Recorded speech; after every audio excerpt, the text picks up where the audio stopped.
Shalom teman-teman semua, selamat datang di channel saya Mayuriko Milano. Oke, pada kesempatan kali ini saya dan kita akan mengenal Yunani bersama-sama. Sebelumnya, perkenalkan nama saya Mayuriko Milano Trinosa. Saya dari STTBI Prodipak 21. Oke teman-teman, untuk yang pertama-tama dalam kita mempelajari Yunani, kita harus mengetahui dulu alfabet Yunani sendiri. Jadi teman-teman boleh untuk dihafal. Ya, ini ada alfa, beta, gamma, delta, epsilon, zeta, eta, theta, iota sampai omega. Nah, teman-teman, namun di sini ada bentuk transliterasi yang hampir mirip, namun ada pembedaannya. Seperti eh, seperti eta dan epsilon. Di sini kan sama-sama transliterasinya itu dalam bentuk e. Nah, namun dalam kita membedakannya itu ya epsilon ini sendiri dalam bentuk e-nya itu tidak ada garis atas. Namun untuk eta dia memiliki garis atas. E ada garis atasnya. Seperti itu, teman-teman. Nah, di sini juga ada alfabet yang mirip yaitu gamma dengan nu dalam bentuk Y dengan V. Kalau nu dan epsilon tuh V dengan U. Untuk bentuknya teman-teman sigma dan omikron eh, kayak bentuk O namun ada sedikit itu. Tapi ini kalau dibacanya itu S dan untuk omikron ini sendiri O. Oke, kita akan masuk ke dalam pi atau present active indikatif. Nah, untuk kata kerja, elemen verba kata kerja, di sini ada 5 teman-teman untuk kata kerja ini sendiri yaitu tensi, voice, mood, person, and number. Nah, saya akan menjelaskan ya teman-teman. Untuk tense ini sendiri elemen verba atau kata kerja yang menunjukkan hubungannya dengan kegiatan. Nah, tense ini memiliki dua unsur yaitu time of action dan kind of action. Yang kedua yaitu voice. Voice ini sendiri adalah elemen verba yang menunjukkan hubungan subjek dengan kegiatan. Nah, untuk elemen ini terdapat 3 hal, yaitu aktif, pasif, dan middle. Dan yang ketiga ada mood. Mood ini adalah elemen verba yang menunjukkan hubungan kegiatan dengan realita. Bisa sungguh-sungguh terjadi dan kegiatan yang bersifat potensial atau non-indikatif. Yang keempat, person. Nah, person ini apakah subjek merupakan orang yang sedang berbicara atau disebut dengan orang pertama, untuk subjek yang diajak bicara atau disebut dengan orang kedua, dan apakah subjek ini tersebut orang yang dibicarakan itu sebagai orang yang ketiga. Nah, untuk yang kelima, number. Nah, elemen verba ini yang menunjukkan apakah subjek bentuk tunggal atau singular atau jamak plural.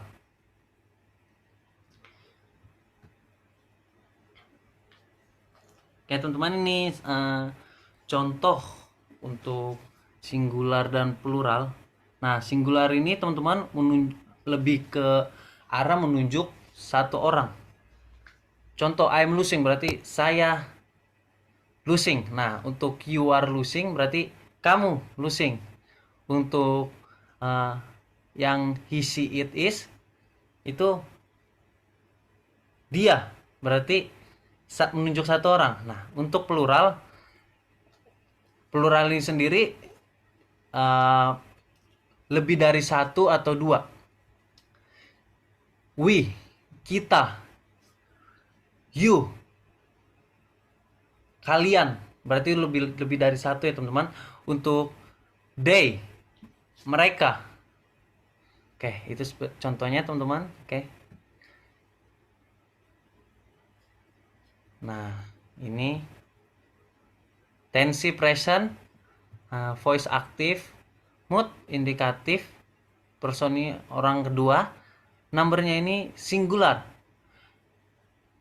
present aktif indikatif, second SG dari go, luo, artinya itu You are losing. Oke, seperti itu teman-teman contohnya. Oke, kita akan masuk ke dalam nouns atau kata benda. Choice pilihan. Oke. Nouns. Ada second declension, ada first declension, dan third declension. Nah, teman-teman di sini agak berbeda ya. Kenapa harus second declension dulu? Kenapa nggak harus first declension? Nah, jadi kenapa second declension dulu? Karena untuk mencari second declension itu diperlukan dengan untuk mencari first declension itu kita harus lihat dulu kata keduanya atau second declension ini sendiri. Seperti itu teman-teman. Oke, second declension.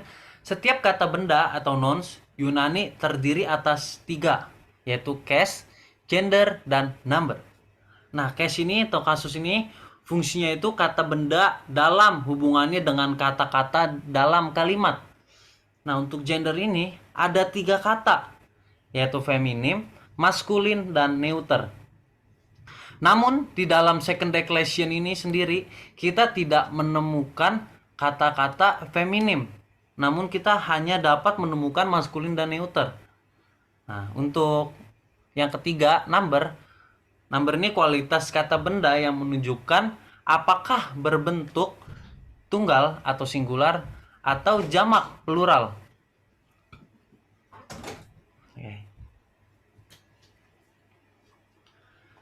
Second declension akhiran maskulin. Kita lihat case-nya teman-teman, kasusnya nominatif. Nah, untuk nominatif ini singularnya itu kata terakhirnya kita bisa ditemukan dalam bentuk os, untuk pluralnya all. Translationnya a atau the. Sebagai fungsi dasarnya itu subjek. Nah, untuk kasus genetif dan ablatif kita menemukan untuk singularnya itu o dan untuk pluralnya on. Translationnya kita temukan dalam kata of atau from sebagai deskripsi dan separasi. Nah, untuk datif, lokatif, instrumen mereka mempunyai bentuk yang sama dalam singular dan plural, yaitu o, dan untuk pluralnya ini ois. Kita lihat translationnya, datifnya ini to atau for. Dan untuk lokatifnya kita temukan dalam translationnya in. Untuk instrumen ini sendiri adalah with atau by. Fungsi dasarnya ini resepsi untuk datif, lokasi atau posisi untuk lokatif, dan instrumen, sarana atau alat. Dan untuk kasus akusatifnya ini sendiri dalam bentuk singular kita temukan on. Untuk pluralnya ini os. Translationnya a atau the sebagai fungsi dasar objek langsung. Dan yang terakhir vokatif kita temukan dalam bentuk singularnya itu untuk pluralnya oi, dan untuk translationnya o kita temukan fungsi dasarnya sebagai seruan.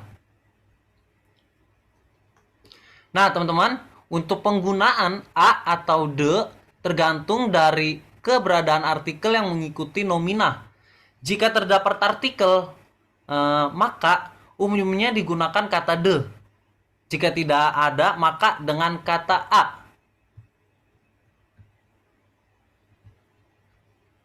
Oke, kita masuk ke dalam masculine nouns.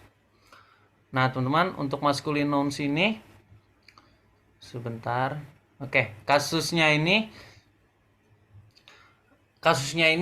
dalam bentuk nominatifnya itu kita temukan logos untuk singular, translationnya a atau the word. Untuk pluralnya logol, translationnya the words. Untuk genetif ablatif kita temukan logol itu untuk singular. Untuk translationnya translator genetif ablatif ini of the word, from the word. Untuk pluralnya logon. Untuk translation pluralnya of the words, from the word. DLI atau dative locative instrumental, kita temukan logo itu dalam bentuk singular. Untuk translationnya ini to atau for the word, and the word with atau by the word. Pluralnya ini logois. Yang kita bisa temukan translationnya itu to atau for the word, for the word, and the word with by the words. Nah, untuk ACC-nya atau akusatifnya, singularnya itu dalam bentuk logon. Untuk translationnya a atau the word. Untuk pluralnya ini sendiri logos. Translationnya the words. Dan yang terakhir ini vokatif. Untuk singularnya loge. Translationnya word. Untuk pluralnya logol. Translationnya words. Nah teman-teman, jadi teman-teman yang bingung kenapa logos, kenapa itu, teman-teman bisa lihat dalam kamus bahasa Yunani ini sendiri teman-teman. Di dalam buku yang bisa teman-teman cari di Gramedia atau di toko buku lainnya.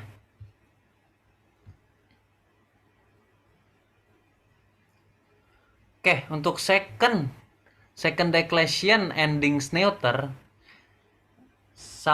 tidak jauh berbeda ya teman-teman dengan second declension akhiran yang awal tadi teman-teman. Oke, untuk kasusnya itu nominatifnya singular kita temukan dengan kata on, untuk pluralnya a. Nah, teman-teman, sebelum lanjut, di sini juga terdapat perbedaan. Nanti kita akan lihat bersama-sama. Oke, translationnya ini untuk nominatif a atau the itu dapat kita temukan dengan kata akhirnya seperti itu. Untuk fungsi dasarnya sebagai subjek. Dan genetif ablatif kita temukan dengan o. Dan untuk pluralnya on. Translationnya untuk genetif of, untuk ablatif from. Kita sebagai fungsi dasarnya itu deskripsi dan separasi. Separasi untuk ablatif dan deskripsi untuk genetif. Dan di sini dative locative instrument itu singularnya sebagai bentuk o, untuk pluralnya ois. Dan datif untuk translation itu to atau for, dan lokatifnya itu in. Untuk translation instrument itu kita temukan dengan with atau by.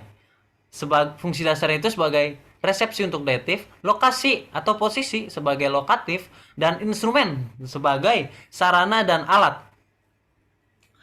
Akuatifnya teman-teman untuk singularnya ini sendiri on, untuk pluralnya a, itu kita bisa temukan dalam bentuk translasinya, dan translationnya itu adalah a dan atau the. Untuk akuatif ini sendiri teman-teman dalam bentuk endings neuter. Nah, objek langsung itu sebagai fungsi dasarnya. Dan vokatif yang terakhir sebagai singularnya itu on dan pluralnya a. Translationnya itu o dan fungsi dasarnya sebagai seruan. Oke, kita masuk ke dalam neuter nouns. Oke. Kasusnya itu dalam bentuk nominatif, singularnya itu adalah teknon. Translationnya a atau the child, pluralnya tekna. Translationnya the children. Oke, ini contoh yang bisa kita lihat teman-teman. GA-nya genetif ablatifnya untuk singularnya ini sendiri adalah tekno. Translationnya of the child, from the child. Untuk pluralnya tekno. Tekno on. Untuk translationnya of the children, from the children. Itu untuk translation pluralnya. Dan untuk case dative locative instrumental, yaitu singularnya itu sebagai tekno. Translationnya itu to atau for the children, the child with, atau by the child. Nah, untuk pluralnya teman-teman teknois. Untuk translationnya to atau for the children with, by the children. Nah, ACC-nya atau akusatifnya teknon. Itu kita bisa lihat translationnya sebagai a atau the child. Pluralnya tekna. Translationnya the children untuk pluralnya. Oke, untuk kasus yang vokatif singular itu kita bisa temui dengan teknon. Untuk translationnya child. Dan untuk pluralnya tekna. Translation pluralnya ini adalah children.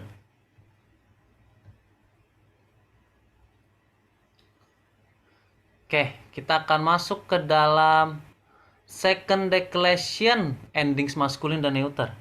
Oke. Nah, untuk case atau kasusnya nominatifnya itu adalah untuk maskulin sendiri singularnya itu os dan pluralnya itu oi. Dan neuter dalam bentuk singular yaitu on, untuk pluralnya adalah a. Oke, itu berbeda ya teman-teman untuk nominatifnya. Dan genetif ablatif o sebagai singular maskulin dan plural yaitu on, dan untuk singular neuter dan plural o untuk singular dan on untuk plural. Nah, di sini namun genetif dan ablatifnya dalam maskulin dan neuter, singular plural dan singular plural neuter itu sama. Dan dalam bentuk dative locative instrument itu singularnya adalah sebagai bentuk o, untuk pluralnya ois, itu maskulin ya teman-teman. Untuk singular neuter sama dengan maskulin o dan ois untuk singular dan pluralnya. Nah, akusatif singularnya itu adalah dalam bentuk on, untuk pluralnya yaitu ous, itu maskulin. Untuk singular neuter kita bisa temui dalam bentuk on, untuk pluralnya ini sendiri adalah a. Berbeda teman-teman. Oke, kita masuk ke dalam artikel. Oke, untuk nominatif dalam bentuk maskulin oh, itu singular, untuk neuternya itu adalah to. Nah, dan untuk pluralnya ini sendiri maskulinnya itu adalah oi, dan untuk neuternya ta. Genetif ablatif dalam bentuk maskulin singular to dan neuter singular to. Dan untuk maskulin plural ton, untuk neuter plural ton. Sama saja teman-teman. Untuk DLI datif lokatif instrumentalnya ini adalah dalam bentuk maskulin singular to, untuk neuter singular to, maskulin untuk plural tois, dan neuter untuk plural tois. Dan yang terakhir ACC. Untuk akusatifnya itu adalah maskulin dalam bentuk singularnya itu ton, untuk neuter singular to, maskulin plural tos, dan neuter plural ta. Nah, oke teman-teman, jadi ketika satu nominat tidak terdapat artikel, maka dalam penerjemahannya ke dalam bahasa Inggris digunakan a atau an. Oke, mungkin segitu saja teman-teman. Terima kasih sudah mau mengenal Yunani bersama saya. Terima kasih, Tuhan Yesus memberkati. Jangan lupa subscribe. Shalom.